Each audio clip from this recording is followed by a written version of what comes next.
Warna news Marathi, त्यास विश्वासार्ह बातमीचा। आई वडिलांना सांभाळणे ही आपले कर्तव्य नसून ती आपली प्राचीन परंपरा आहे। सर्व देवतांमध्ये सर्वोच्च स्थान आई वडिलांना आहे।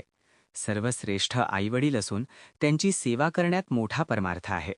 आई वडील ही मोठी संपत्ती असून ती शेवटपर्यंत सांभाळायची जबाबदारी मुलांची असल्याचे प्रतिपादन प्रसिद्ध कवी बबलू वडर यांनी केले। आंबवडे तालुका पन्हाळा येथील प्राथमिक शाळेत आई वडिलांच्या पाद्यपूजन कार्यक्रमातील व्याख्यानप्रसंगी बोलत होते। प्रास्ताविक मुख्याध्यापक अनिल एच मोरे यांनी केले। यामध्ये आईवडिलांच्या सेवेचे महत्त्व आणि गरज विशद केले। उपस्थित आईवडील तसेच आजी आजोबांचे पाद्यपूजनाने गहिवरले होते, तर काही महिलांना आपल्या वडिलांच्या आठवणी येऊन त्यांच्या डोळ्यातून अश्रूच्या धारा वाहत असल्याचे दिसत 12 जण भावुक झाले। आईवडिलांच्या आठवणीने अनेकांचे डोळे पाणावले होते। यामध्ये सुमारे 70हून अधिक पालकांनी सहभाग घेतला। यावेळी 31 ते 38 पर्यंत पाढे पाठांतर केलेल्या विद्यार्थ्यांचा प्रमुख पाहुण्यांच्या हस्ते सत्कार करण्यात आला। पोलीस पाटील महादेव कांबळे यांनी मनोगत व्यक्त केले।